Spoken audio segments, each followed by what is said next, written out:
Subong nga panahon sang tigulan, ginapaabot sang Department of Health ang pagtaas sang mga kaso sang wild nga mga sakit. Ang wild o food and waterborne diseases, influenza-like illnesses, leptospirosis kag dengue amo ang grupo sang mga sakit nga posible maglapta bangod sang ulan.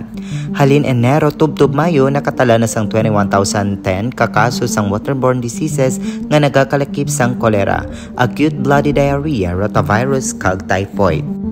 May 59,925 naman kakaso sang malatrangkasong sakit o kon ILI, 1,909 kakaso sang leptospirosis kag 116,243 kakaso sang dengue.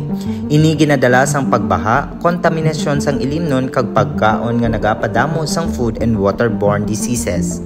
Usuman sa panahon nga ini ang malatrangkaso nga sakit o influenza-like illnesses tungod sa pabag-o bag-o nga klima sang panahon kag kung hindi maayo ang ventilasyon sa isa ka lugar nga puno sang tawo kung nagaulan.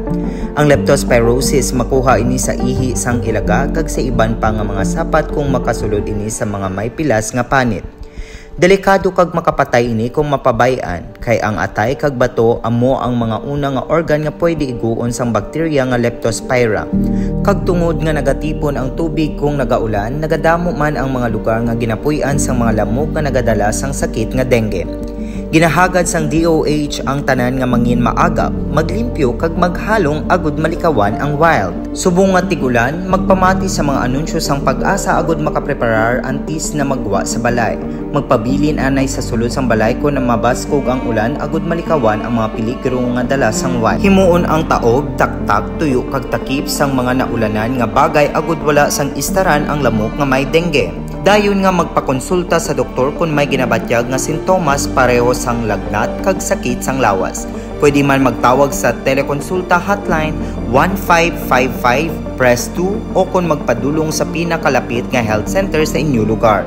Hinumdumi, kung preparado kita sa tig-ulan, malikawan ang wild kay sa bagong Pilipinas ang kabuhi sang tanan importante.